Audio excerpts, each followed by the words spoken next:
أعوذ بالله من الشيطان الرجيم بسم الله الرحمن الرحيم أحييكم بالتحية الإسلام السلام عليكم ورحمة الله وبركاته.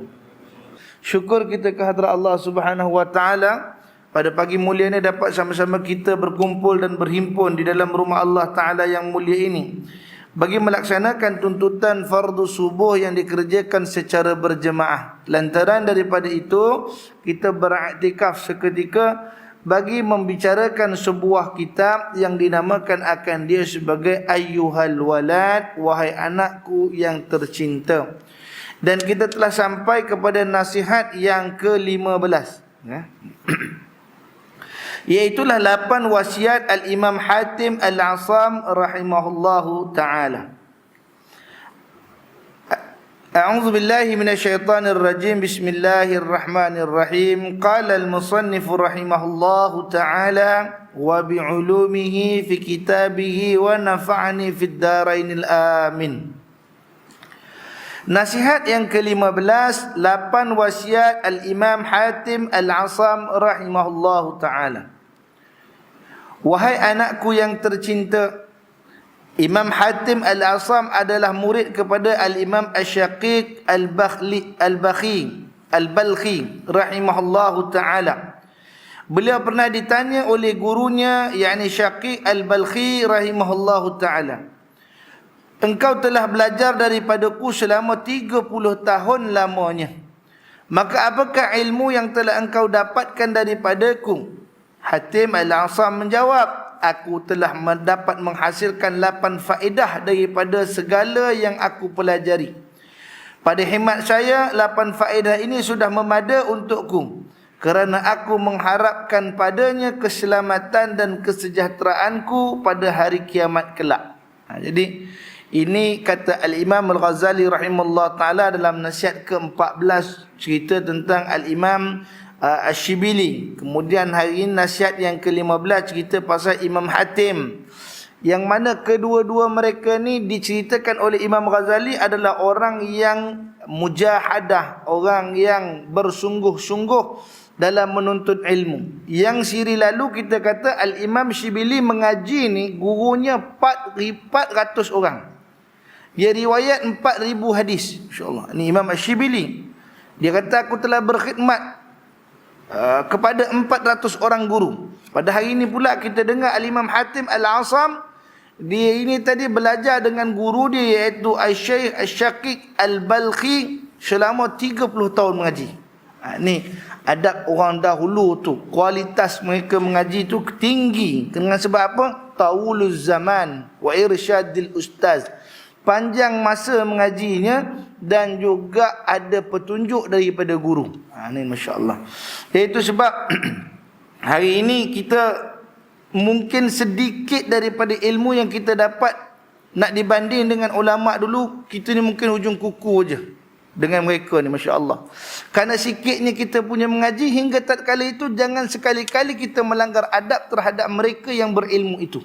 Ini kita sebut begitu.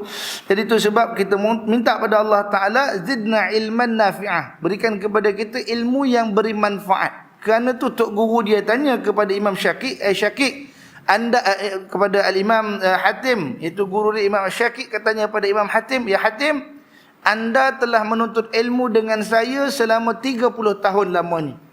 Daripada 30 tahun anda mengaji dengan saya itu, apakah manfaat dan faedah yang kamu perolehi? Kata Imam Syaqiq, selama 30 tahun aku mengaji dengan engkau wahai guruku Imam Syaqiq, aku dapat simpulkan daripada sekalian waktu itu tadi 8 faedah yang memberi manfaat pada aku dan menyelamatkan aku di dunia dan akhirat. Mana keselamatan di dunia dan kesejahteraan di hari akhirat kelak. 8 benda aku dapat. Lalu Syaqiq berkata, apa dia 8 faedah itu? Hatim Al-Asam menjawab, 8 faedah itu ialah faedah yang pertama, sesungguhnya aku telah melihat kepada makhluk-makhluk yang ada di dunia ini, lalu aku mendapati bagi setiap makhluk ini mesti ada sesuatu yang dikasihinya dan yang diasyikinya, Dan aku melihat pula bahawa ada sebahagian daripada sesuatu yang dikasihi itu hanya menemani kekasihnya hingga ke masa ia sakit sahaja. Dan ada pula yang sentiasa menemaninya hingga ke dalam kubur, manakala yang lain akan terus balik dan tidak mahu untuk bersama-sama dengan kekasihnya di dalam kubur. Ia akan membiarkan kekasihnya tinggal seorang diri di dalam kubur. Lalu aku pun berfikir, dan akhirnya aku membuat kesimpulan bahawa sebaik-baik kekasih itu ialah kekasih yang setia mengiringi kekasihnya ke dalam kubur dan menjadi penghibur dan teman setia, dan tidak ada kekasih yang bersedia untuk membuat demikian selain daripada amalan saleh. Maka aku terus menjadikan amalan saleh ini sebagai teman dan kekasihku, supaya ia dapat menerangi kuburku dan menghiburkan hatiku, dan sudah pasti ia tidak akan meninggalkan aku duduk bersendirian. Ini kata Al-Imam Hatim kepada guru dia. Faedah pertama yang aku tahu, wahai guruku, aku telah memerhatikan. Hak ni memerhati ni bukan pandang saja. Ini memerhatikan ni kita panggil tadabbur. Ada tadabbur. Tu sebab Allah suruh baca Quran, apa kata Allah? Warattilil Qur'ana tartila. Hendaklah kamu baca Quran itu dalam keadaan tartil. Apa itu tartil? Tidak terlalu laju dan tidak pula terlalu perlahan, agar kita dapat tadabbur. Apa tadabbur tu? Memerhatikan ayatnya satu persatu daripada apa yang Allah Ta'ala nak ceritakan, satu persatu daripada apa yang Allah Ta'ala nak ajarkan.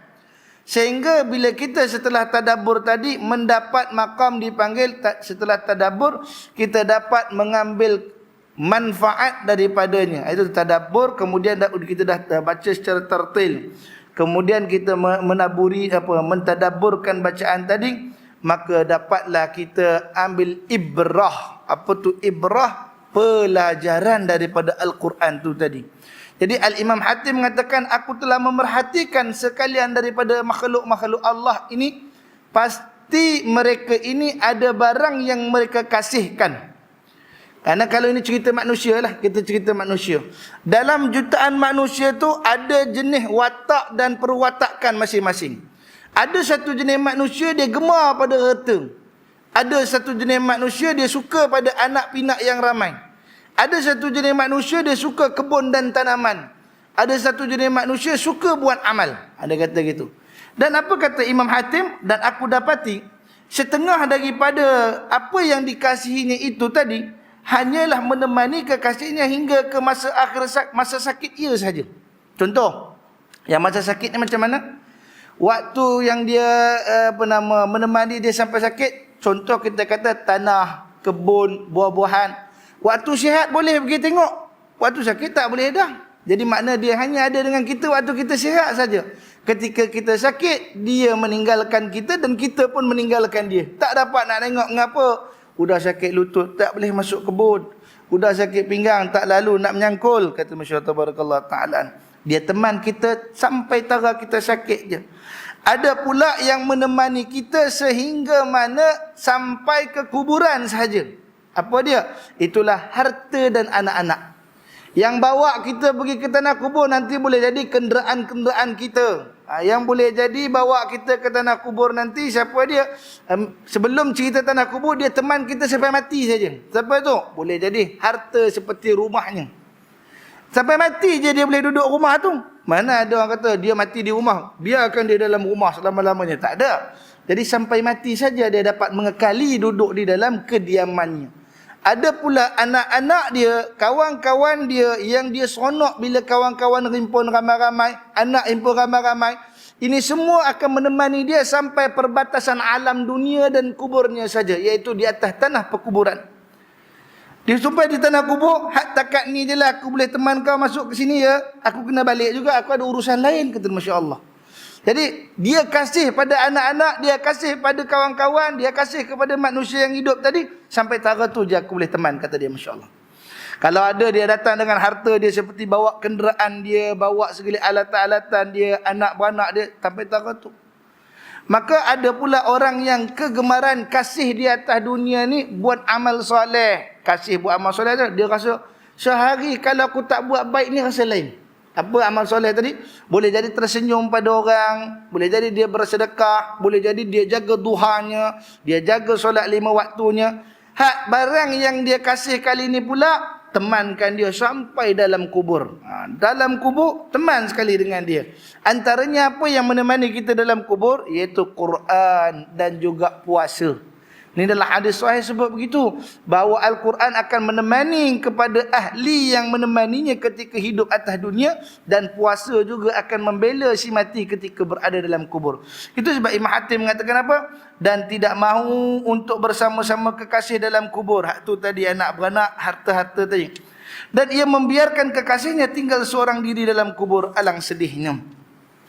Lalu aku terus berfikir dan akhirnya aku membuat kesimpulan bahawa sebaik-baik kekasih iaitulah kekasih yang setia mengiringi kekasihnya ke dalam kubur dan menjadi penghibur dan teman setia. Ini amal ibadat, Quran.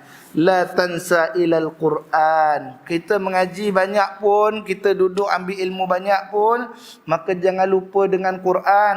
Kerana itu kalamullah. Sekurang-kurang ayat satu hari, usaha untuk dapat. Kalau tak dapat baca Quran lama-lama, 7 ayat jadi dah. Ataupun kita minta 7 baris. 7 baris dalam kitab Quran kan, 7 baris sudah setengah muka kata kita dapat baca. Alhamdulillah. Kadang-kadang kita khawatir kita ni menjadi ahli ilmu yang sentiasa mencedok-cedok dan mengambil ilmu daripada pelbagai sudut, tetapi masa kita untuk mengungkapkan kalam Allah tu tak ada. Sayanglah dekat situ, insya-Allah. Kita duduk sekejap baca Quran dalam setengah muka jadi. Setengah muka dalam Quran tu ada 600 muka surat. Jadi makna kalau dapat kurang-kurang khatam 3 tahun sekali tu pun syukur dah tu kata orang. Insya-Allah barakallahu taala anu.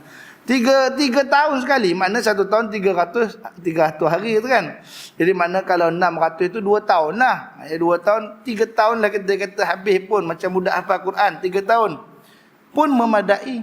Jangan sampai satu hari daripada hidup kita tidak ada dengan Quran. Kerana Nabi SAW mengatakan, hiasilah rumah-rumah kalian, janganlah jadikan rumah-rumah kalian seperti tanah perkuburan. Sahabat tanya pada Rasulullah SAW, tanah kubur ni sunyi lah, tak ada siapa nak pergi dia. Tanah yang tenteram, tanah yang abadi. Lalu kata sahabat, bagaimanakah yang dikatakan rumah yang seperti tanah perkuburan? Kata Nabi SAW, iaitulah rumah-rumah yang tidak dibacakan ayat Quran di dalamnya. Kadang-kadang kita balik rumah tu kita buat cantik dah, renovate 30, 40 sampai 100 ribu kita renovate, punya cantik rumah. Tapi bila kita balik rumah, dalam rumah tidak mendatangkan ketenangan. Kita duduk seronok keluar lagi daripada duduk dalam rumah. Kenapa? Kerana rumah itu ketika itu semangatnya, kita sebut bahasa mistik sikit lah, semangat rumah tadi gersang, iaitu kerana tidak dibacakan ayat Quran dalamnya. Kerana rumah tadi diperbuat daripada batu, boleh jadi daripada kayu, boleh jadi daripada bahan-bahan binaan besi dan lainnya. Semua itu asalnya adalah daripada mahsul bumi, makhluk Allah Ta'ala. Yang mereka itu tadi tetap makhluk walaupun dia beku. Ni batu-batu pun semua ni, kita nampak dia beku, tapi ini dalam kaedah dia panggil al-jumadat.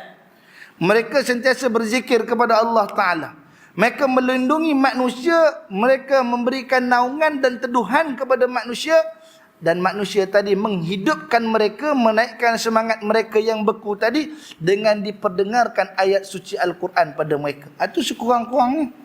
Ini orang kalau merindui, mengasihi kekasih yang boleh menemani dia sampai dalam kubur, maka tatkala itu tadi beruntunglah dia.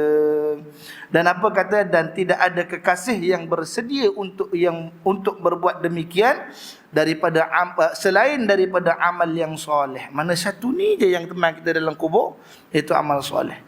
Adapun isteri atau suami yang benar-benar kita cintai sekalipun, tidak akan menemani kita ke dalam kubur. Itu sebab ada pun secara paksaan. Ini berlaku di India, insyaAllah. Ini sebab agama dia, insyaAllah. Di India, dalam fahaman Hinduisme ni, dia ada satu mazhab Hindu ni tadi. Bila suami mati, isteri akan dibakar bersama suami. Ini berlaku di India, masya-Allah. Untuk menemani suami, insya-Allah. Hidup-hidup duduk atas mayat tadi orang bakar, meraung. Subhanallah taala paksaan mati bersama. Tapi kalau bini yang mati, suami tak boleh dibakar sebab suami boleh cari bini lain. Subhanallah taala. Ini kadang-kadang kita tengok ketidakadilan pada diri orang perempuan tu. Tapi sekarang saya dengar khabar bahawa budaya tu udah kurang ataupun dah mansuh lah, lebih kurang di negara India, masya-Allah taala. Seakan-akan pembunuhan secara terbuka lah kita panggil gitu, masya-Allah. Tu tak ada. Takkan ada yang nak neman masuk dalam kubur. Tak apalah, kamu anak-anak duduklah elok-elok atas dunia, mak nak neman ayah dalam kubur, masya-Allah. Tak ada, masya-Allah. Ada pun ayat kita apa dia? Yang mati itu biarlah mati, yang hidup kita teruskan. Subhanallah taala. Jadi yang mana benar-benar akan teman kita dalam kubur, kata Imam Hatim, iaitulah amal soleh kita. Apa yang kita kerjakan, apa yang kita lakukan, inilah waktunya ketika hidup ni mengumpul teman nak bawa dalam kubur supaya tak sunyi kubur tadi. Waktunya. Kalau waktu ini kita berlengah-lengah, tak cari kenalan, tak cari kawan-kawan nak bawa masuk kubur, kawannya apa? Amal. Tak berbanyakkan amal, maka jangan hairan ketika masuk dalam kubur nanti ia menjadi minan niran. Apa tu? Lubang-lubang neraka. Di antara lubang neraka tu mana apa? Penyiksaan jiwa terasa sunyi di dalamnya. Walhal Allah Ta'ala kata, doalah pada Allah Ta'ala. Nabi suruh kata, doa pada Allah Ta'ala agar lubang kubur tadi menjadi apa? Raudatul Jannah. Tadi taman-taman syurga. Bila sebut taman, tak ada seorang-seorang kat taman. Taman ni mesti meriah. Taman ni mesti seronok. Dengan sebab apa? Sebab amal yang dia buat ketika hidup dia. Ini kata Imam Hatim rahimahullah ta'ala. Maka apa yang diperbuat oleh Imam Hatim? Maka aku terus menjadikan amal soleh ini sebagai teman dan kekasihku, supaya ia dapat menerangi kuburku dan menghiburkan hatiku. Dan sudah pasti ia tidak akan meninggalkan aku duduk bersendirian. Hak tu yang takut dalam kubur ni sebenarnya apa? Duduk seorang-seorang. Sunyi. Tak payah cakap dalam kubur lah. Di rumah pun seorang-seorang duduk. Lain benar rasanya. Sebelum ni ada anak-anak, ada isteri. Isteri mati, anak-anak duduk pergi pula jauh daripada kita. Seorang terasa. Siapa ada kat dapur? Siapa kat bilik? Dia terasa. Apatah lagi bila kita mati mengejut, yang mana pada asalnya anak, pinak, harta, kekayaan semua ada dengan kita. Tiba-tiba syuk Allah Ta'ala putuskan kenikmatan tersebut, mati dan tiba-tiba duduk seorang-seorang dalam kubur. Itu yang sedih. Cerita Allah Ta'ala, sebegitu mudah saja aku dipertinggalkan oleh barang yang aku kasihi. Maka tu sebab bersiap sedia untuk carinya. Maka dia katakan faedah yang kedua pula apa dia? Sesungguhnya aku melihat sekalian makhluk ini sentiasa mengikuti kehendak nafsu mereka dan bersegera menunaikan apa jua kehendaknya.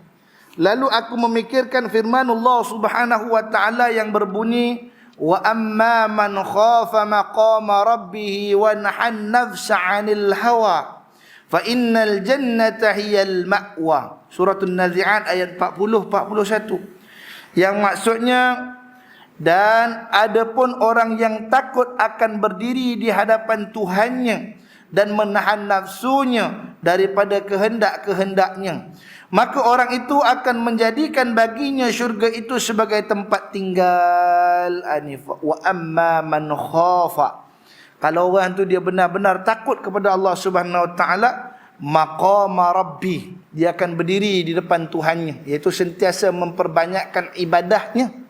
Dia banyak melaksanakan ibadah di sisi Tuhannya. Dia bukan kita cerita tentang kuantiti, tapi kita cerita tentang kualiti, insyaAllah.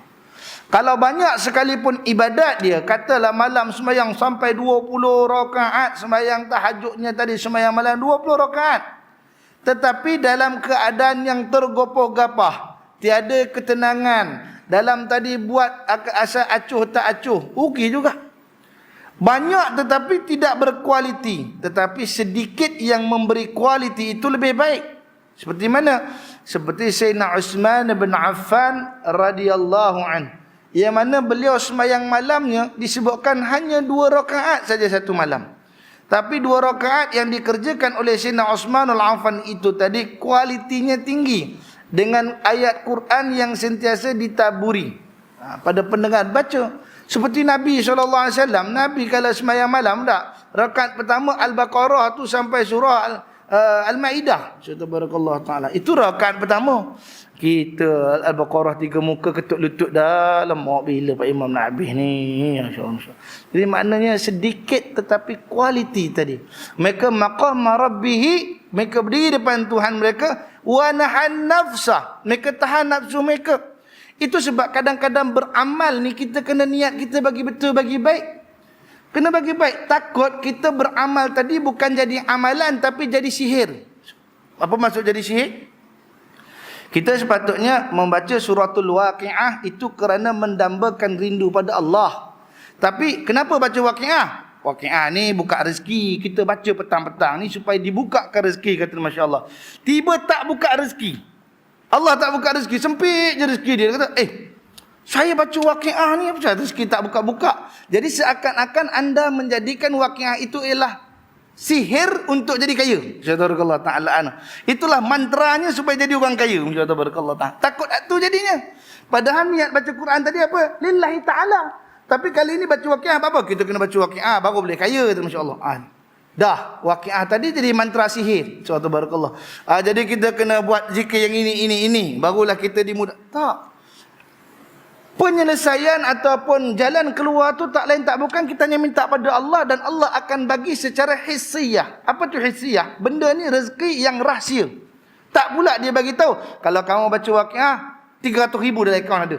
Tak, subhanallah taala. Sebab dia bukan suatu pengkhususan. Kita beramal mengharapkan kepada Allah Taala kasih sayang dan Allah akan beri setara mana kasih sayang kita kepada Allah Subhanahu Wa Taala itu. Ini kalau tidak rugi kita, masyaallah barakallah. Kita beramal tapi kenapa? Mengharapkan sesuatu yang lain daripada Allah. Tuan Haji, ngapa sembahyang duha? Sembahyang duha buka pintu rezeki, Ustaz. Masyaallah barakallah. Jadi sembahyang duha ni supaya lapanglah rezeki saya. Padahal niat dia apa?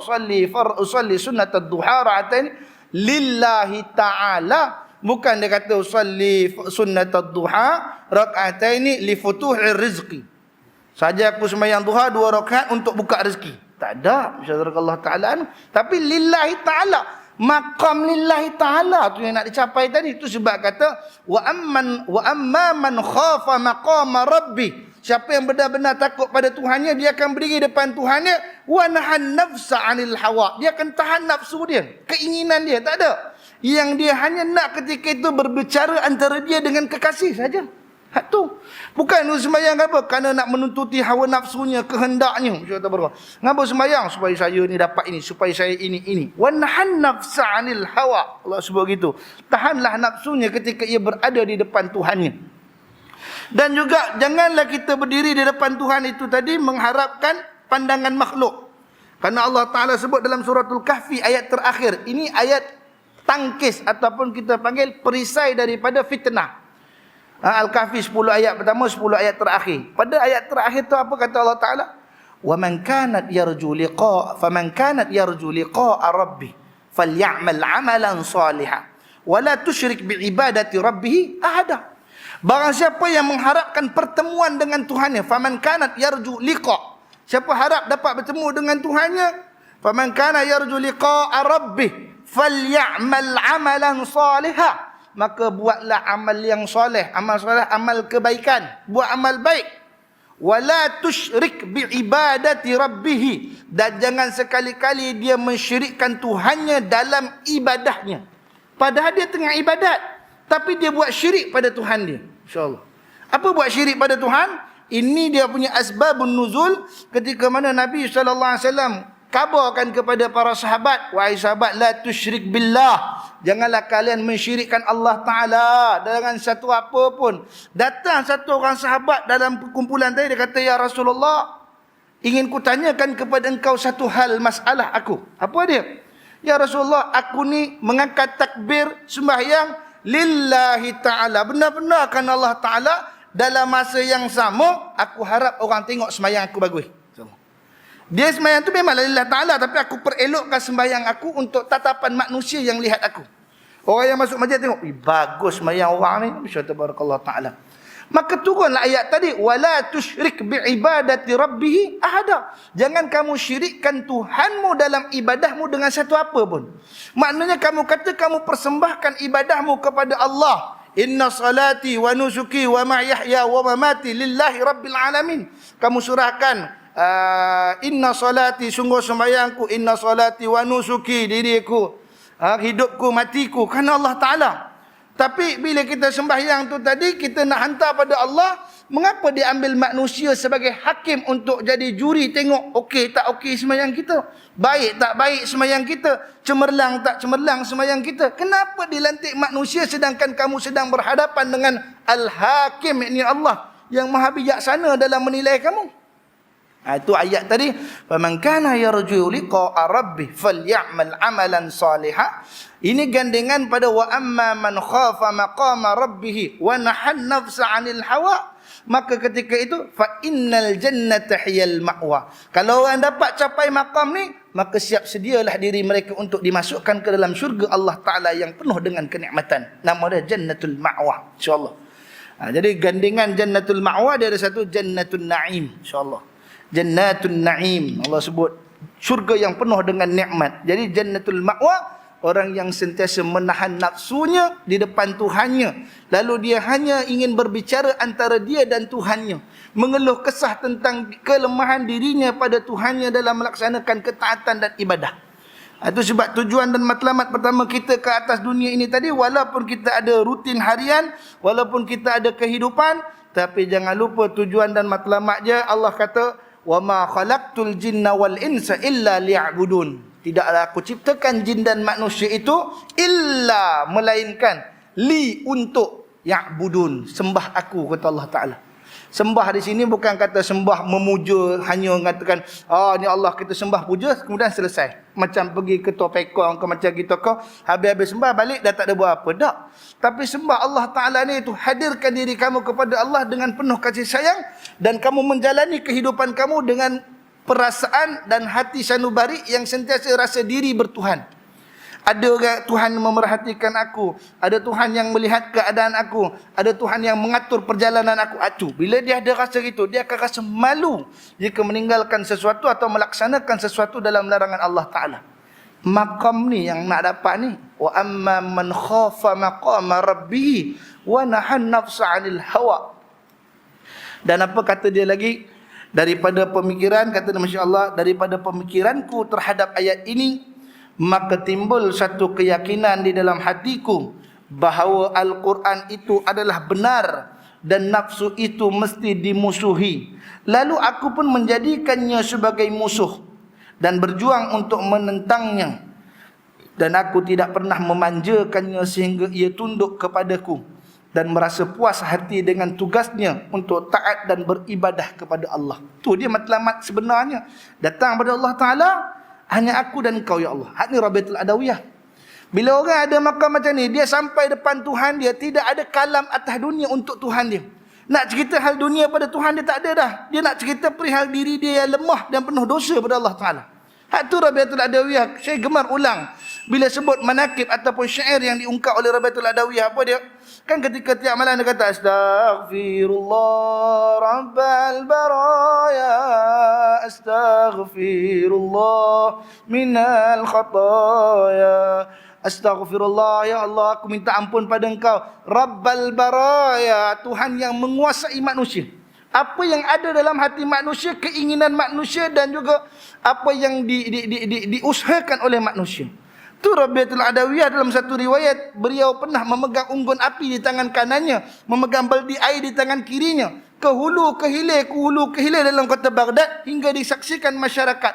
Maka mereka pun bertanya, ya Rabiatul Adawiyah, apa yang sedang engkau lakukan dengan unggun dan juga baldi air itu?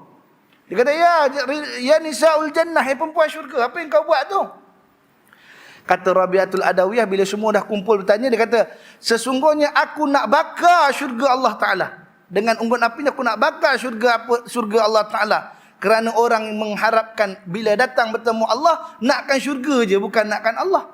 Dan akan kusiram api neraka Allah Ta'ala kerana mereka ini datang pada Allah kerana nak mengelak neraka aja. Di manakah cinta mereka kepada Allah semata-mata? Sampai tahu tu kata Rabiatul Adawiyah, insya-Allah. Apakah mereka datang kepada Tuhan kerana bersebab untuk syurga saja, atau datang pada Tuhan nak ngelak neraka saja? Di manakah hubbun, kecintaan mereka kepada Allah Subhanahu wa taala yang tulus mata-mata? Ini kata Rabi'atul Adawiyah. Tertunduk malu ahlul Baghdad ketika itu mendengarkan apa yang dikatakan oleh Rabi'atul Adawiyah tersebut. Jadi cuba matlamat dalam hidup kita buat ibadah pada Allah Taala. Kami dambakan kau ya Allah. Itu sebab kata Allah, Anallah, akulah Allah.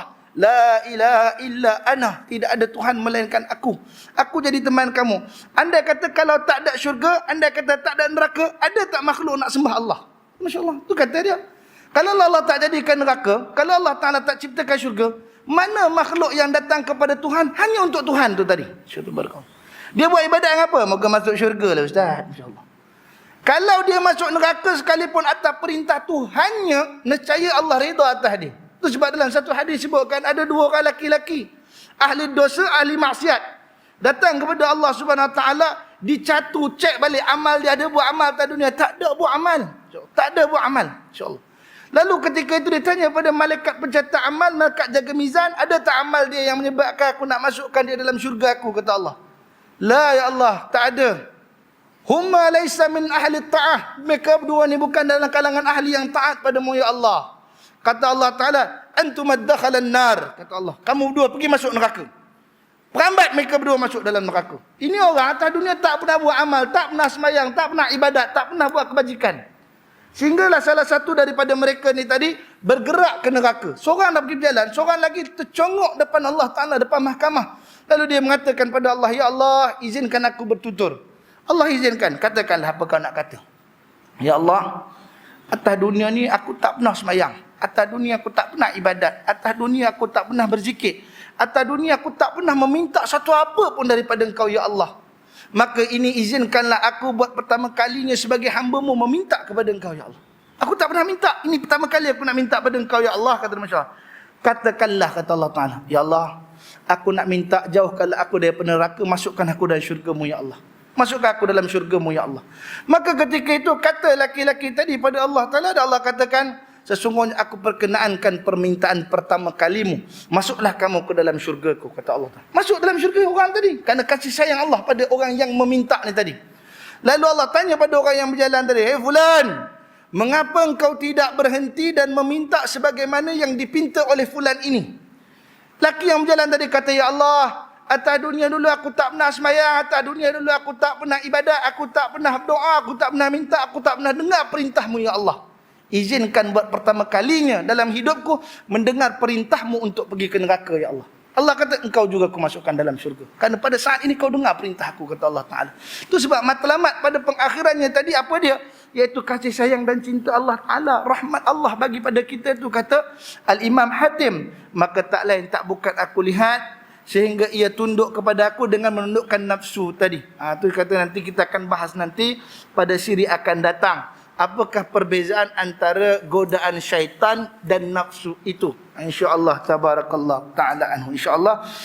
Faedah yang ketiga, itu kita akan sambung pada siri yang akan datang. Wallahu ta'ala a'lam. Ayahanda ibunda rahmatullah ta'ala, mudah-mudahan kita diberikan kekuatan sabit oleh Allah Ta'ala hati kita yang sentiasa berbolak balik untuk tetap dalam agama Allah, untuk tetap dalam melaksanakan ketaatan kepada Allah Subhanahu wa ta'ala. InsyaAllah ini kita akan sambung pada siri yang akan datang. Sebelum saya tangguh pengajian pada pagi mulia ini, saya buka ruang soalan jika ada yang ingin bertanya. Falyatafaddal ma'jura.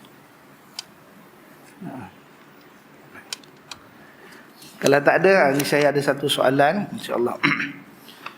Assalamualaikum Ustaz. Soalan dia, apakah benar di dalam agama kita seorang laki-laki tidak digalakkan memakai seluar panjang untuk menunaikan solat di masjid atas alasan menampakkan bentuk badan laki tersebut? Sekiranya ini benar, minta penjelasan Ustaz. Baik. Dalam kitab fiqah, khususnya yang kita ambil kitab fiqh ringkas lah, nama dia Hidayatus Subyan fi Ma'rifatil Islam wal Iman, dan juga dalam kitab Sabilal Muhtadin litafaqquh fi Amruddin, di antara syarat sah sembahyang itu menutup aurat. Apa sahaja barang yang digunakan untuk menutup aurat itu tadi, menutupi aurat dengan sempurna sudah memada untuk sah sembahyang. Tak ada kita kata pakai seluar ni tak sah. Tetapi kita jadikan dalam perihal ini masalah waqi'. Waqi' setempat. Apa tu waqi'? Apa nak kebiasaan penduduknya. InsyaAllah. Kebiasaan penduduk. Kalau di Mesir pakai kain plekat pergi sembahyang, itu masalah. Sebab orang Mesir kalau pakai kain plekat, dia kata minta maaf nah bahasa saya guna, dia kata apa? Kalau pakai kain plekat, dia kata ba'dal jima', ni lepas berjima' tu insya-Allah. Jadi kalau lepas berjima' pakai kain plekat, jadi datang masjid pula, orang ni lepas berjima' terus pergi masjid. Masya-Allah tabarakallah taala. Jadi gitu. Kerana tu sebab di Mesir banyak orang pakai seluar dan jubah. Subhanallah taala. Kalau di Yaman pula tak boleh pakai seluar. Kenapa? Di seluar di Yaman aib, insya-Allah. Jadi aib pula kata kita, masya-Allah, kerana di Yaman dia pun tak nak pakai seluar yang nampak batang tubuh kaki tadi. Seluar hak mana? Hak seluar cengkam kita panggil. Kalau dia melekat tu paha tu ketat, hak tu kita panggil, masya-Allah. Adapun kalau memakai seluar dalam sembahyang pergi masjid, apakah dia menyalahi adab? Tidak juga salah. Selama mana ia menutup aurat dengan sempurna. Itu sebab apa nama Tuan Husin Kedah sebut dalam Hidayatus Subian apa dia? Menutup aurat. Bermula menutup aurat itu bagi seseorang adalah wajib dalam menunaikan sembahyang, dan aurat itu terbahagi kepada 3 kata dia. Hak pertama aurat bagi laki-laki, yang kedua aurat bagi perempuan yang hamba, yang ketiga aurat bagi perempuan yang merdeka. Adapun menutup aurat itu tadi tidak kira dengan apa sekalipun, walaupun pakai pelepah nyoh. Pelepah nyoh dia anyam-anyam, sarung dia, masya-Allah tabarakallah. Tutup auratnya tadi. Apa dimaksud definisi tutup aurat? Iaitu sesuatu yang menutupi tubuh badannya daripada kelihatan warna kulitnya. Itu dia kata warna kulit tertutup, sah sembahyang dia. Ni tak jadi masalah. Kadang-kadang mungkin ada musafir datang pakai seluar, jangan kita pandang tabau-tabau, kamu datang masjid pakai seluar buat apa? Masya-Allah, tak ada masalah. Sah sembahyang dia tadi. Tak ada masalah. Adapun bila katakan adab, jadi kalau adab di Malaysia tak aib pula pakai seluar. Dia bukan satu yang aib. Jadi bolehkah pakai seluar pergi masjid? Falyatafaddal, silakan, tak ada masalah. Asalkan dia mengerjakan solat. Yang masalahnya pakai seluar berjalan di luar tak sembahyang. Hak tu yang kita kena tekankan. Subhanallah taala. Di luar pakai seluar cantik elok kemas tapi tak sembahyang. Tu sebab Al-Imam Muhammad Al-Ghazali, Syekh Muhammad Al-Ghazali di Mesir ketika itu dalam kuliahnya ditanya, ada satu orang laki-laki bertanya, dia melihat ada satu orang yang asalnya memang bukan ahli sembahyang, ni bukan orang pernah tak sembahyang, tiba-tiba ada dalam masjid tu. Oi, dia ni. Lalu dia pun dengan sengaja menanyakan soalan pada Syekh, katakan, Syekh, saya ada satu soalan. Silakan. Apakah hukumnya orang tak sembahyang? Dia nak Syekh tu cakap, haram, dosa, masuk neraka, begini. Dia nak yang itu, insya-Allah. Bila Syekh ni diberikan Allah futuh, pengetahuan, dapat tengok, Syekh tadi kata, hukum bagi orang yang tidak mengerjakan sembahyang, orang yang meninggalkan sembahyang, hukumnya ialah kamu pimpin tangan dia ke masjid. Oh ya. Kalau tak sembahyang, kamu asyik nampak salah dia tak guna. Bagaimana salah kamu yang tak pegang tangan dia bawa pergi masjid, yang tak pernah ajak dia pergi masjid? Itu salah kamu, kata masya-Allah. Bukan salah orang tak pergi masjid, insya-Allah. Kadang-kadang orang nak pergi masjid, dia kata, segan lah nak pergi masjid. Tapi bayang kalau ada ahli masjid, jom pergi masjid, awak neman, tak apa, masya-Allah. Lama-lama hatinya terbuka pula untuk datang ke rumah Allah. Itu. Jadi sebab dalam masalah hukum ni, kalau orang dah mengerjakan solat dalam keadaan yang baik, maka kita raikan supaya baik terus pada diri dia. Itu yang paling penting. Bukan dia datang sembahyang, tu kita pula bambu dia sampai dia, aku tak mau tak sembahyang lah macam ni, lagi teruk pula gitu. Sedangkan, minta maaf kita kata, peratusan orang Islam di Malaysia ni semakin meningkat tak pergi sembahyang. Semakin meningkat. Daripada peratus 10%, 20%, 30%, hari ni boleh kata 70%. Masya Allah. Kalau betul rakyat Malaysia ni banyak orang Islam di negeri Perak aja, kita boleh kata jumlah kasar dia 1 juta orang. Jumlah kasar di negeri Perak 1 juta orang Islam. InsyaAllah. Jadi nak kumpul, kenapa Ustaz Zuhur tu tak serupa macam Jumaat? Subhanallah. Pada orang yang sama, duduk dalam negeri yang sama, dalam daerah yang sama. Ini kita katakan tadi bagaimana mad'u, orang yang didakwah tadi menerima dakwah daripada da'i tadi. Da'i menyampaikan mad'u ni, dia menyampaikan kepada orang yang didakwahnya itu tadi. Sebab yang ada dalam masjid dah ketika itu, kita jaga bagi baik. Jangan kita cari salah dia pula sebabkan dia pakai seluar ke.